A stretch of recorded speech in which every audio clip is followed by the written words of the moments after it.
Muito bom dia, meu irmão, minha irmã. Hoje é domingo, dia 24 de maio de 2020. Estamos a iniciar nesse instante a nossa escola dominical desta manhã.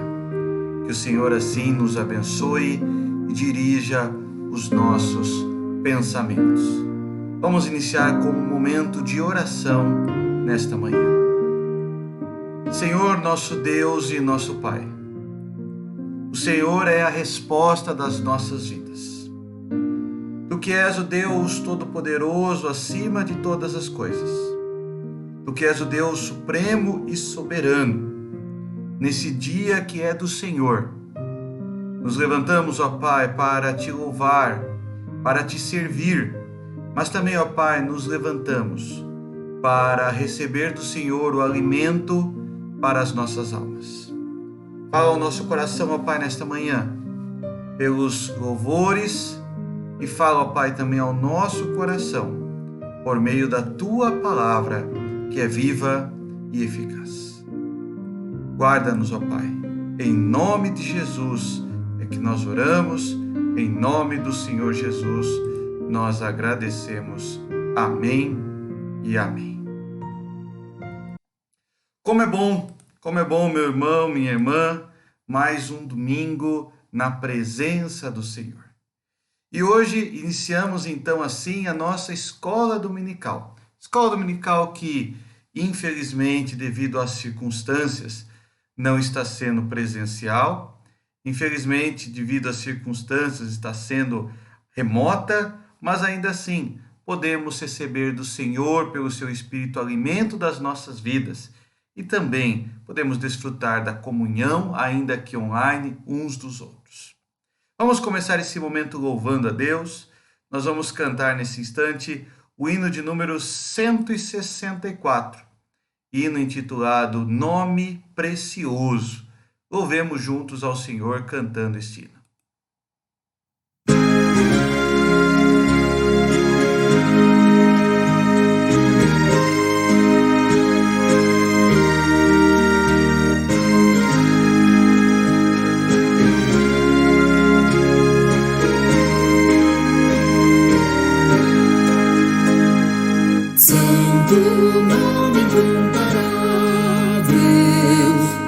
Jesus, amado Deus,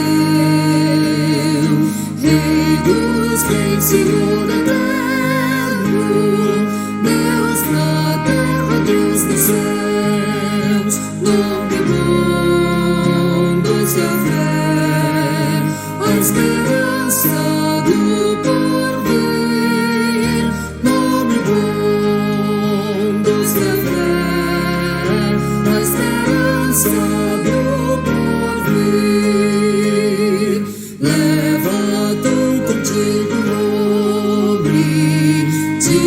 Jesus, o Salvador,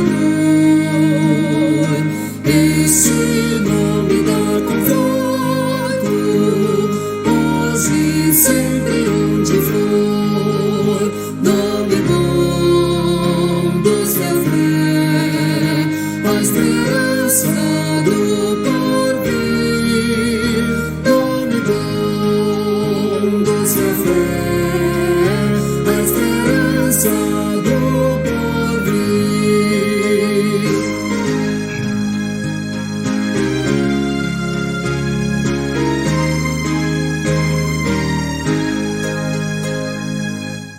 Este nome leva sempre para alguém te defender. Ele é arma ao teu alcance quando o mal te aparecer. Nome bom dos da fé, a esperança do porvir. Nome bom dos da fé, a esperança do porvir.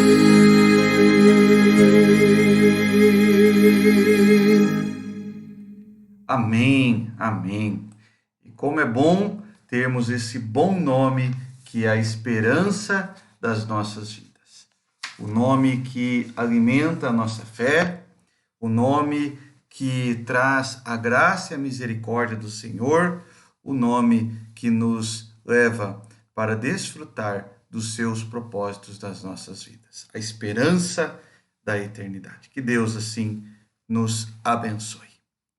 Hoje nós vamos iniciar um novo tema, uma nova série em nossa escola dominical, uma série de estudos bíblicos cujo tema escolhido é Superando os Obstáculos. Nós vivemos um período atípico da nossa história, um período diferente de tudo aquilo que um dia imaginamos, um período diferente daquilo que estávamos acostumados a viver, e isso tudo tem se tornado um obstáculo para todos nós, um obstáculo nas nossas relações sociais, um obstáculo na nossa vida econômica, financeira, um obstáculo também na comunhão uns com os outros.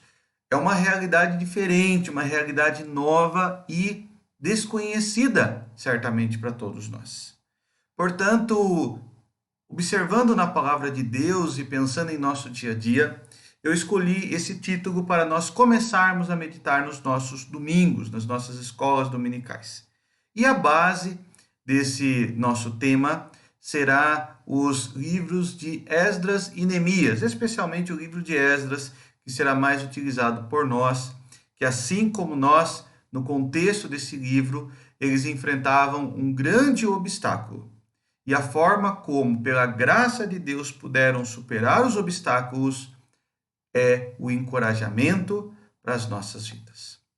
Hoje nós vamos começar a meditar nesse tema, superando os obstáculos, e o nosso estudo bíblico inicial, baseado em Esdras, capítulo 1, versículo 1, tem como versículo 1 até o final do capítulo 1, versículo 11, tem como título Deus cumpre as suas promessas.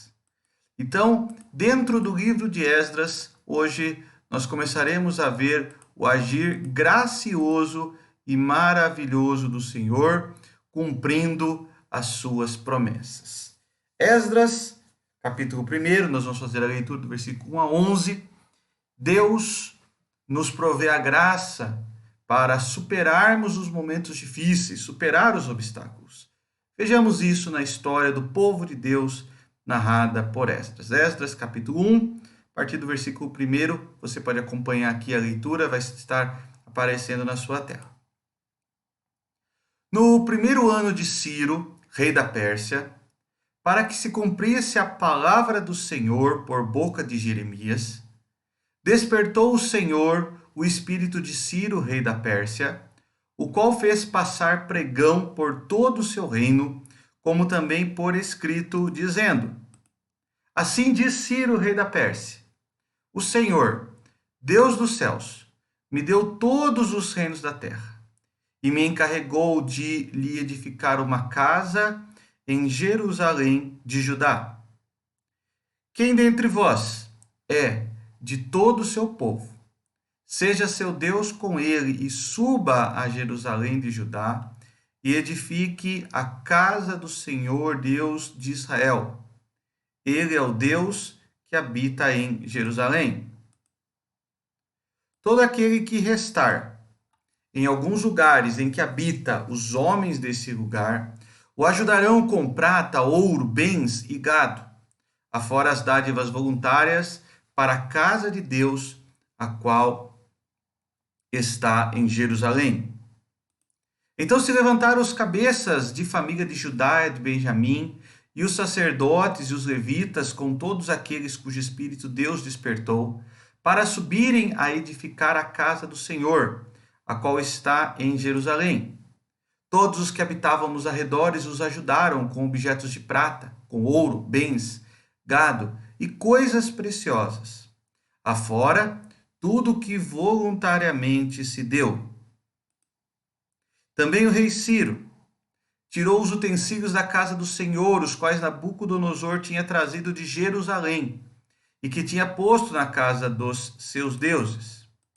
Tirou o Ciro, rei da Pérsia, sob a direção do tesoureiro Mitredate, que os entregou contados a Sesbazar, príncipe de Judá. Eis o número deles: 30 bacias de ouro, 1000 bacias de prata, 29 facas, 30 taças de ouro, 410 taças de prata, de outra espécie, e 1000 outros objetos.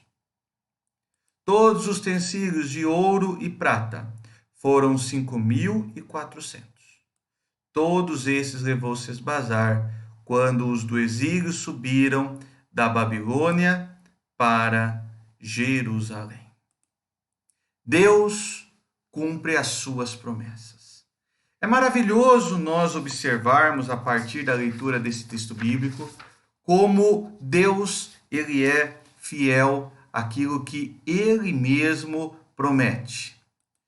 O texto bíblico que nós lemos narra-nos que Deus ele mantém a sua fidelidade. É interessante, para a gente começar a nossa meditação nessa manhã, é interessante a gente comparar a fidelidade de Deus com a nossa própria infidelidade. Nós nem sempre cumprimos o que prometemos. Isso é verdade.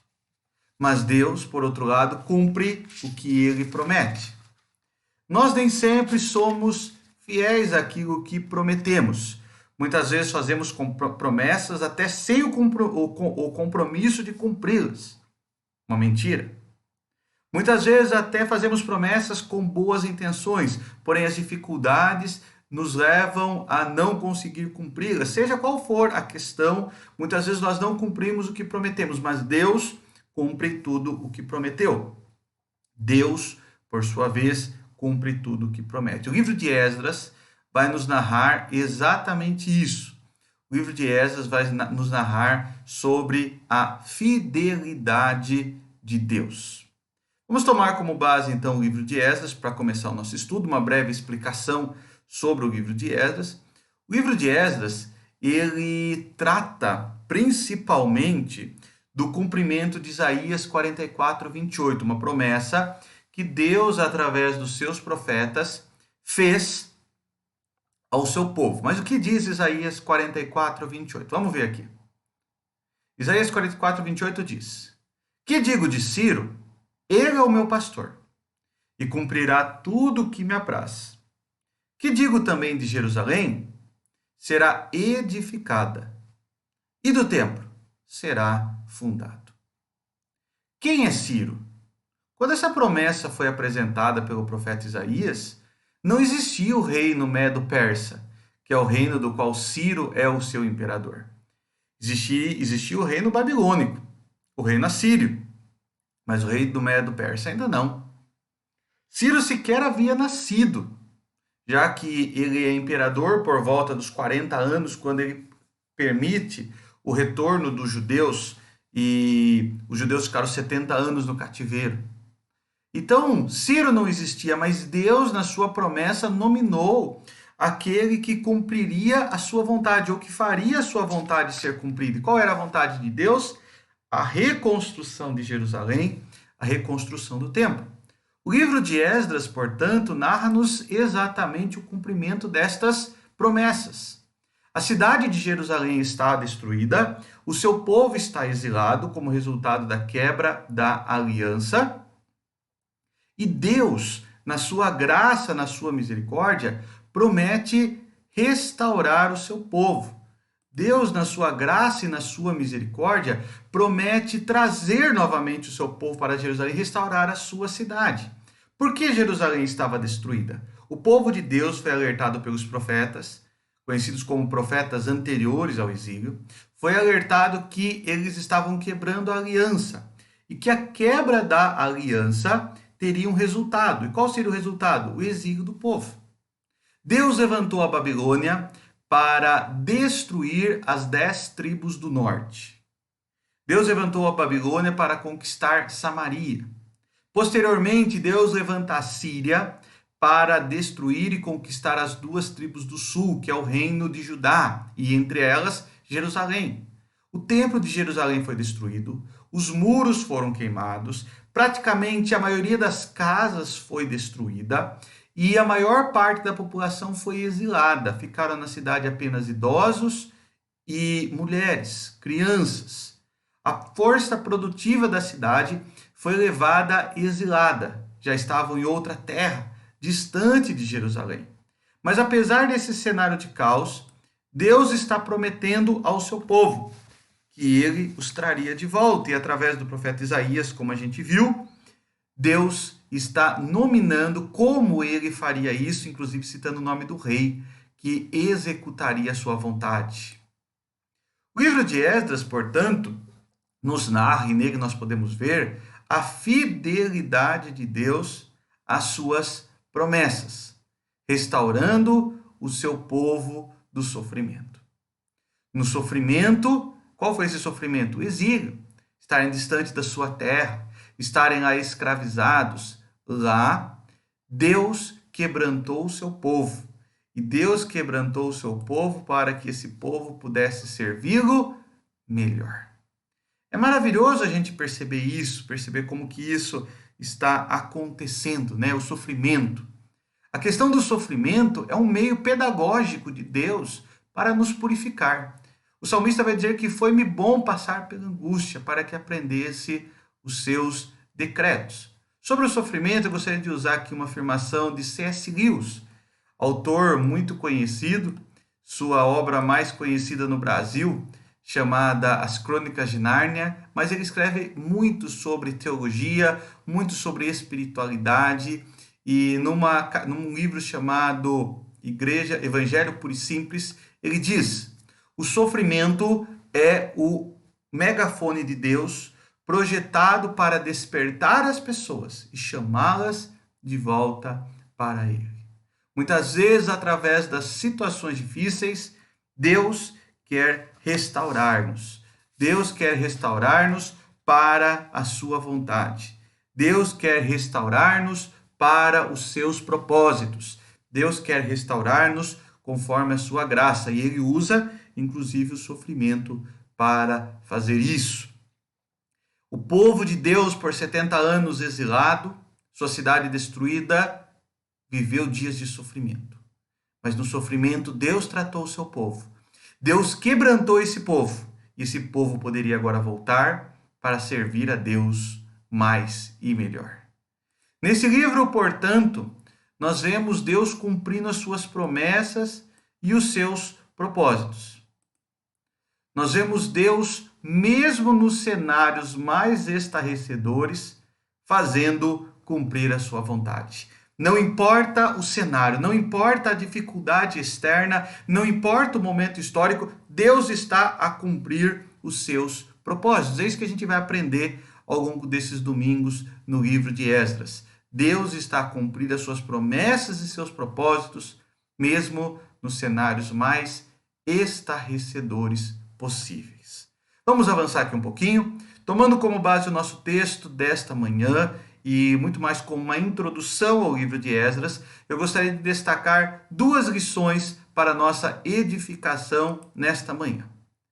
Uma primeira lição: Deus promete libertação em um cenário de desesperança. Deus promete libertação em um cenário de desesperança. O começo do nosso texto bíblico fala que Ciro cumpriu a palavra do Senhor. É interessante isso. Ciro era um rei ímpio, não foi um rei cristão. Ciro não se converteu àquilo que o povo de Israel, o povo de Jerusalém, clamava. As evidências para o cumprimento das promessas de Deus não são nada favoráveis para os judeus, sobretudo no que diz respeito à reconstrução de Jerusalém.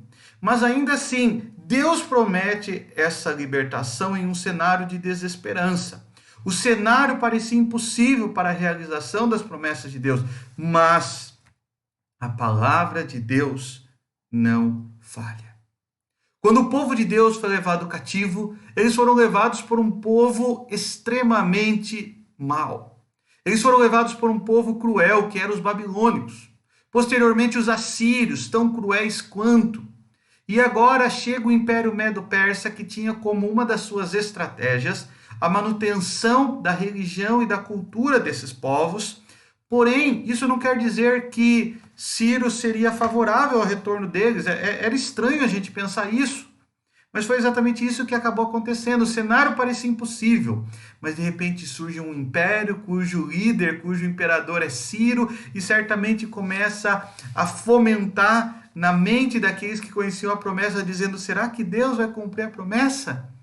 O cenário parecia impossível, mas a palavra de Deus não falha. Aqui existe uma tensão. Qual que é a tensão? A impossibilidade do retorno do povo de Deus e a promessa de Deus. É impossível, alguns vão dizer, mas há uma promessa, outros vão dizer. Existe uma tensão. Qual vai prevalecer? Lembre-se, meu irmão, minha irmã, nenhuma força humana ou espiritual é capaz de frustrar os desígnios do Senhor. Deus promete libertação em um cenário de desesperança, e Ele faz, pois a sua palavra não falha. Essa é uma primeira lição que nós podemos ter a partir desse nosso texto bíblico. Deus cumprindo aquilo que prometeu. Mas uma segunda lição ainda que eu gostaria de destacar, antes de já avançarmos para a conclusão da nossa lição dessa manhã, é que Deus, além de prometer, Deus provê os recursos necessários para o cumprimento de suas promessas. É interessante quando a gente olha esse texto, eu chego a uma conclusão. Qual é a conclusão? Deus está agindo. Essa é a conclusão que eu chego. Deus está agindo. E quais são os recursos para o cumprimento de suas promessas? Primeiro, Deus desperta o ímpio rei Ciro. Eles precisavam que o rei autorizasse a autoridade maior daquele império. Segundo, eles precisavam de muita, mas muita matéria-prima que eles não tinham. Terceiro, eles precisavam de líderes no meio do povo que estava desgarrado, desacreditado, desesperançado, para liderarem e para estarem à frente daquela obra. Quando Deus faz a sua obra, nada nem ninguém pode impedir o cumprimento das suas promessas. Vamos primeiro falar desse tópico aí, o rei Ciro. Para cumprir as suas promessas, Deus despertou o rei Ciro. Vamos ver o que diz Provérbios capítulo 21, versículo 1, sobre os reis. Como ribeiro de águas, assim é o coração do rei na mão do Senhor. Este, segundo o seu querer, o inclina. O poderoso rei Ciro, aquele que derrotou a Babilônia e a Síria, está sendo retratado como alguém que está nas mãos do Senhor. Ciro é retratado por Esdras e também por Neemias como um servo do Senhor. Isso não quer dizer que ele havia se convertido ao povo de Deus, mas ele estava servindo aos propósitos de Deus, mesmo sem saber. Ciro, ele fez o que Deus o designou para fazer. Ciro fez porque Deus agiu. Essas são duas verdades que nós devemos compreender. Ciro fez o que Deus o designou a fazer. Deus tem os seus propósitos e faz tudo conforme Ele quer. Deus está no controle da história. Não são homens, não são nações, não são impérios. Ciro acredita que tem os reinos da terra, mas o comando está nas mãos de Deus, pois Deus é quem governa. Como ribeiro de águas, assim é o coração do rei das mãos do Senhor. Deus, segundo o seu querer, inclina os reis. Deus proveu os recursos para o cumprimento das suas promessas. Primeiro, como diz o texto de Esdras, ele levanta o seu pastor, aquele que vai executar a sua vontade, Ciro. Aquele que, através de um decreto, vai fazer cumprir o querer do Senhor. Mas aqui, na expressão ao lado, eu disse que Deus desperta o ímpio rei Ciro, mas Deus também provê toda a matéria-prima necessária. Como que os judeus iam voltar para Jerusalém? Eles tinham o decreto, ótimo, mas chegando lá, o que eles iam fazer? Jerusalém era terra arrasada, não tinha nada. Não tinham recursos, a pobreza era tamanha, a miséria, a falta de alimento, a falta de tudo para eles. Eles não tinham nada para reconstruir a casa de Deus. Como eles iriam fazer tudo isso? É interessante que Deus, acaba levantando no meio do povo, no meio daqueles que estavam ao redor dos seus filhos, recursos. Primeiramente, o próprio Ciro dá a esse povo recursos como madeira, metais, pedras, para que eles pudessem iniciar a construção. Além disso, ele diz que aqueles que habitavam ao redor dos judeus que retornassem deveriam também doar recursos, ouro, prata, demais recursos. E, além disso, ele diz que poderiam haver ofertas voluntárias. Em outras palavras, através do decreto de Ciro foi viabilizada uma maciça doação de recursos ao povo de Deus. Sabe o que isso faz lembrar, meus irmãos e irmãs? Isso faz lembrar a saída do povo de Deus da terra do Egito, a saída dos hebreus do Egito.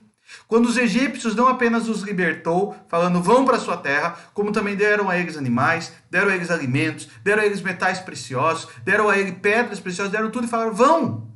Foi mais ou menos isso, porque Deus, quando vai cumprir as suas promessas, e lá existia a promessa da terra prometida, quando Deus vai cumprir as suas promessas, Ele provê os recursos. Deus provê os recursos.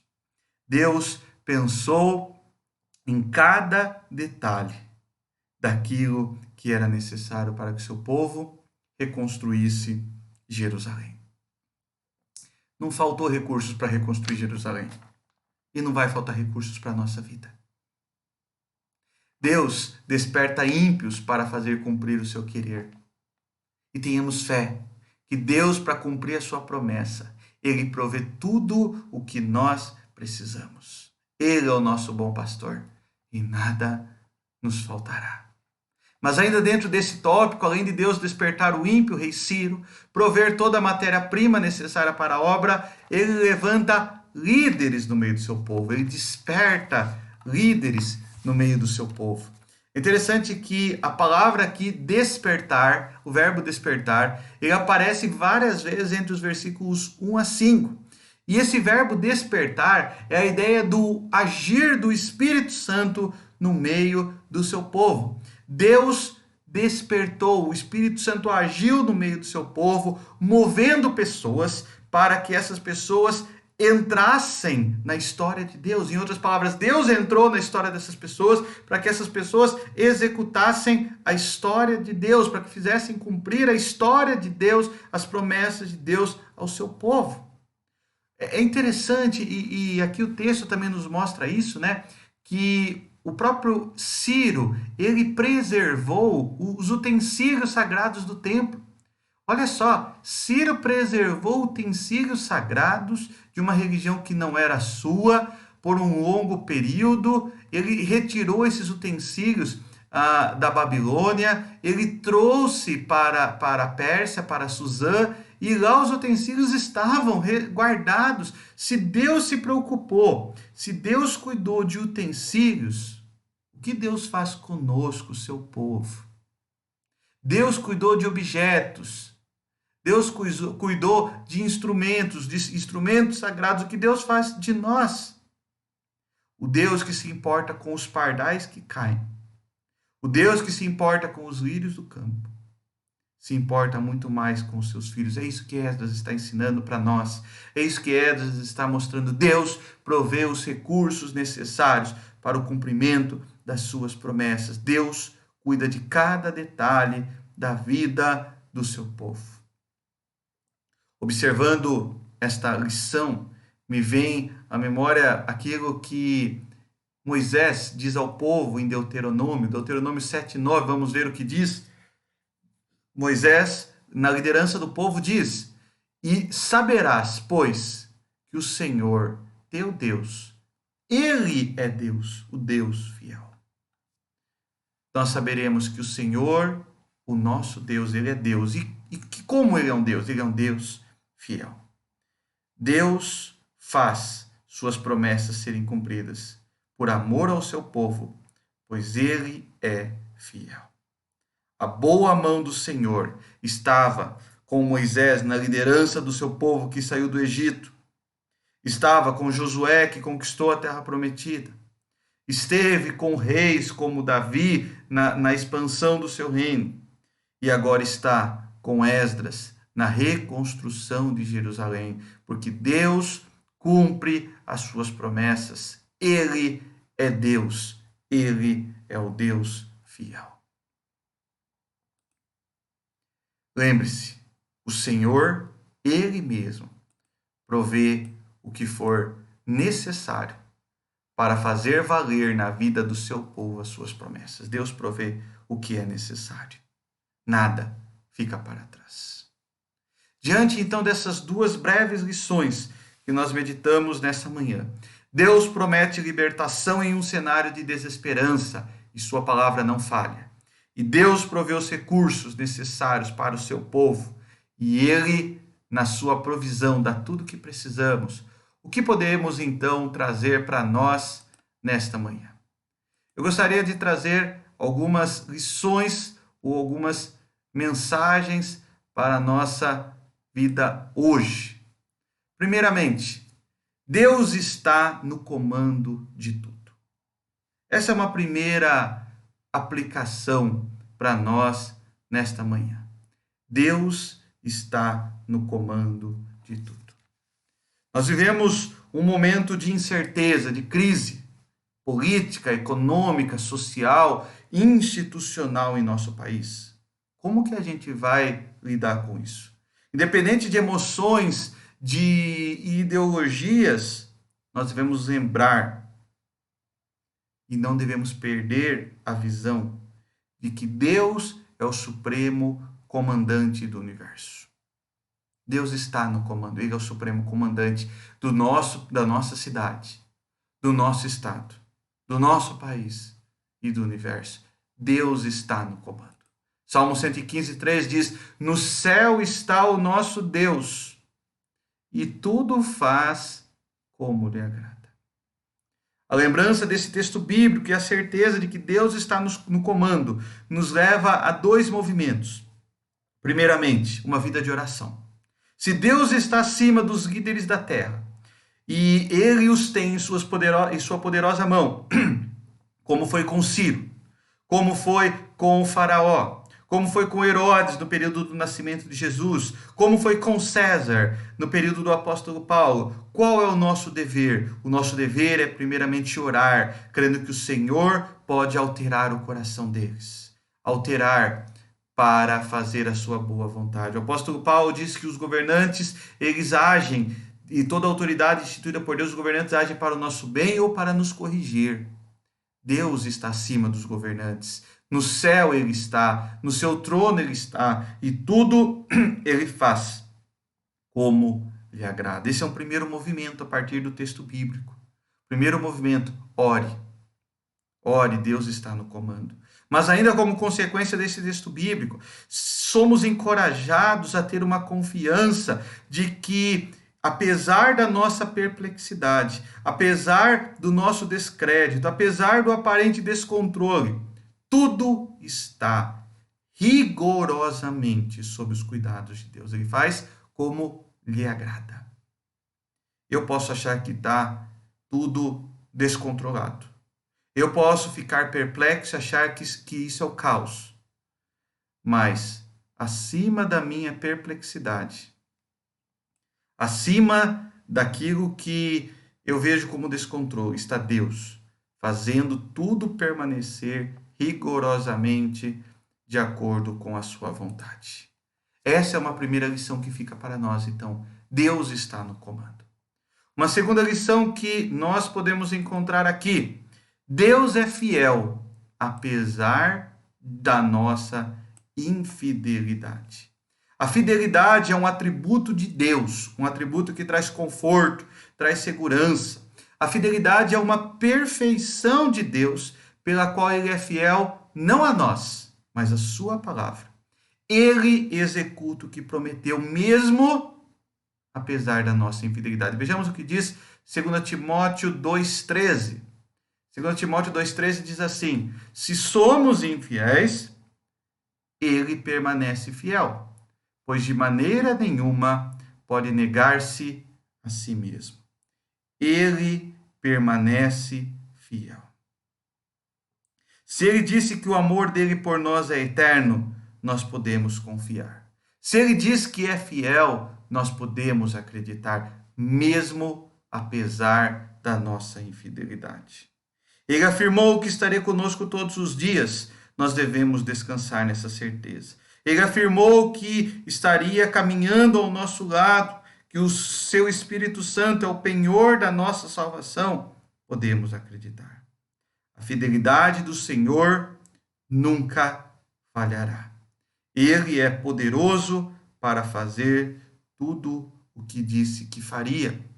Ainda no Antigo Testamento, Daniel capítulo 4, versículo 35, olha só o que ele diz assim: todos os moradores da terra são por ele reputados sem nada, e segundo a sua vontade, a vontade de Deus, ele opera com o seu exército do céu e os moradores da terra. Não há quem lhe possa deter a mão, nem lhe dizer: que fazes? Deus, ele é fiel apesar de nós e cumprirá os seus propósitos. Nós não somos nada para impedir esse querer de Deus. Deus usa inclusive os moradores da terra, como os ímpios, como Ciro. Deus usa o exército do céu e nada nem ninguém podem lhe impedir. Essa é uma segunda aplicação para nós. Deus é fiel apesar de nós. Uma terceira aplicação para nós pensarmos: não confunda as promessas de Deus com anseios pessoais. Muitas vezes pessoas estão frustradas com Deus, não porque Deus fracassou com elas, porque Deus não cumpriu o que prometeu. Essas pessoas que se decepcionam com Deus, que dizem que se decepcionam, elas alimentaram uma falsa expectativa de que Deus deveria fazer algo que elas querem, mas algo que Deus não disse que faria. Não confunda desejo pessoal com aquilo que ele diz na sua palavra. Ele cumpre o que ele prometeu, mas não necessariamente o que desejamos. Ele cumpre o que ele prometeu, não necessariamente os nossos anseios pessoais. Mas por fim, uma quarta e última aplicação aqui para nós: para Deus não há impossíveis. Vejamos o que diz Lucas capítulo 1, versículo 37. Lucas capítulo 1, versículo 37 diz assim: porque para Deus não haverá impossíveis em todas as suas promessas. Você já se viu diante de algo que parecia impossível? Às vezes uma cura incurável, uma pessoa irrecuperável, uma crise financeira que não queria acabar, um casamento destruído, uma família desestruturada, filhos rebeldes, pais frios, um cônjuge distante. Quando você achar que não tem mais jeito, faça um exercício de fé e recorde como também parecia impossível que os judeus voltassem a Judá e reconstruíssem Jerusalém, mas Deus assim fez, porque para ele não é impossível. Que rei permitiria que um povo sob seu domínio pudesse sair, e não apenas sair, mas sair com muitas das riquezas que pertenciam àquele povo, sair e reconstruir um reino que poderia se rivalizar com ele, ser um inimigo posterior, sair como se não existisse um domínio, não existisse uma ordem, mas Deus fez a sua vontade, esse era o seu querer, porque para Deus não há impossíveis. Aqui o evangelista dizendo a respeito da vinda de Jesus Cristo, porque para Deus não há impossíveis em suas promessas. Aquela que não havia tido nenhuma relação com homem algum ficou grávida, porque para Deus não há impossíveis. Abraão, no alto da sua velhice, juntamente com Sara, aquela que era estéril, concebeu, deu à luz a Isaac, porque para Deus não há impossíveis. O povo que estava recluso 400 anos no Egito foi liberto e saiu do Egito rumo à terra prometida com riquezas em grande quantidade, porque para Deus não há impossíveis. O povo que não tinha um exército entrou na terra prometida marchando e sob o toque das trombetas. E ao rodear as muralhas de Jericó, elas caíram, porque para Deus não há impossíveis. Observando o povo que andou e atravessou o Mar Vermelho a pé enxuto, e os perseguidores, os egípcios, ali morreram, porque para Deus não há impossíveis. Lembre-se disso, meu irmão, minha irmã. Para Deus não há impossíveis. 4 aplicações para nós. Deus está no comando. Deus é fiel apesar de nós. Não confunda as promessas de Deus com anseios pessoais. E para Deus não há impossíveis.